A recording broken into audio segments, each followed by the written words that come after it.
का फल का महत्व। एक नगर में प्रतिष्ठित व्यापारी रहते थे जिन्हें बहुत समय बाद एक पुत्र की प्राप्ति हुई थी। उसका नाम चंद्रकांत रखा गया।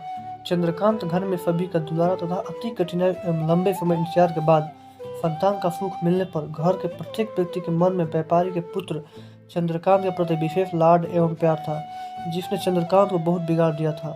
घर में किसी भी बात का अभाव नहीं था। चंद्रकांत की मांग से पहले ही उसकी सभी इच्छाएं पूरी कर दी जाती थी। शायद इसी के कारण चंद्रकांत को न सुनने की आदत थी और न ही मेहनत की महत्व का अभाव था। चंद्रकांत ने जीवन में कभी अभाव नहीं देखा, इसलिए उसका नजरिया जीवन के प्रति बहुत अलग था। और वहीं व्यापारी ने कड़ी मेहनत से अपना व्यापार बनाया था। ढलती उम्र के साथ व्यापारी को अपने कारोबार के प्रति चिंता होने लगी थी। व्यापारी को चंद्रकांत के व्यवहार से प्रत्यक्ष था कि उसे पुत्र का मेहनत के फल का महत्व नहीं पता। उसे आभास हो चुका था कि उसके लाड एवं प्यार ने चंद्रकांत के जीवन को अस्तित्व और जीवन में मेहनत के महत्व से बहुत दूर कर दिया है। गहन चिंतन के बाद व्यापारी ने निश्चय किया कि वह चंद्रकांत को मेहनत के फल का महत्व स्वयं सिखाएगा, चाहे उसके लिए उसे कठोर ही क्यों न बनना पड़े। व्यापारी ने चंद्रकांत को अपने पास बुलाया और बहुत ही तीखे स्वर में उसे बात की। उसने कहा कि तुम्हारा मेरा परिवार में कोई अस्तित्व नहीं है। तुमने मेरे कारोबार में कोई योगदान नहीं दिया है और इसीलिए मैं चाहता हूँ कि तुम अपने मेहनत से धन कमाओ, तभी तुम्हें तुम्हारे धन के मुताबिक 2 वक्त का खाना दिया जाएगा। यह सुनकर चंद्रकांत को ज़्यादा कोई फर्क नहीं पड़ा। उसने उसे क्षण भर का गुस्सा समझ लिया, लेकिन व्यापारी ने भी ठान रखी थी। उसने घर के सभी सदस्यों को आदेश दिया कि कोई चंद्रकांत की मदद नहीं करेगा और न ही बिना धन के भोजन दिया जाएगा। चंद्रकांत से सभी बहुत प्यार करते थे, जिसका उसने बहुत फायदा उठाया।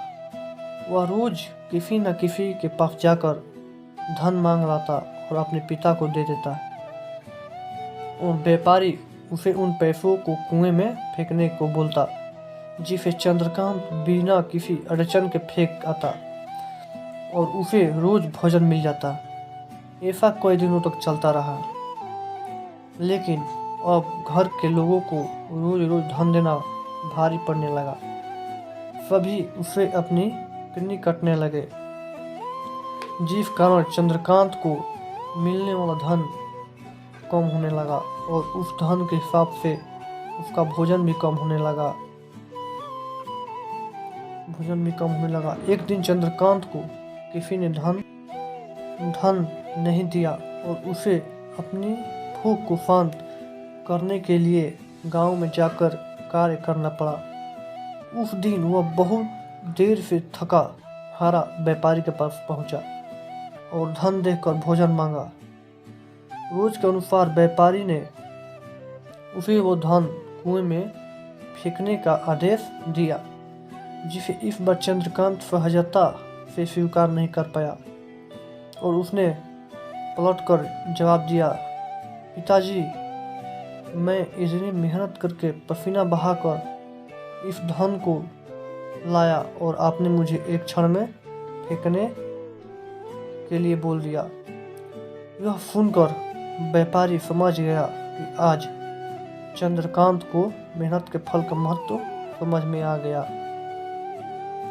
व्यापारी भली भांति जानता था कि उसके परिवार वाले चंद्रकांत की मदद कर रहे हैं, तभी चंद्रकांत इतनी आसानी से धन को कुएं में डाल आता था। लेकिन उसे पता था एक न एक दिन सभी परिवारजन चंद्रकांत से करने होंगे। उस दिन चंद्रकांत के पास कोई विकल्प शेष नहीं होगा। व्यापारी ने चंद्रकांत को गले लगा लिया और अपना सारा कारोबार उन्हें सौंप दिया। दोस्तों, मेरी कहानी कैसी लगी? अच्छी लगी तो लाइक और शेयर सब्सक्राइब जरूर करें। Thanks to all.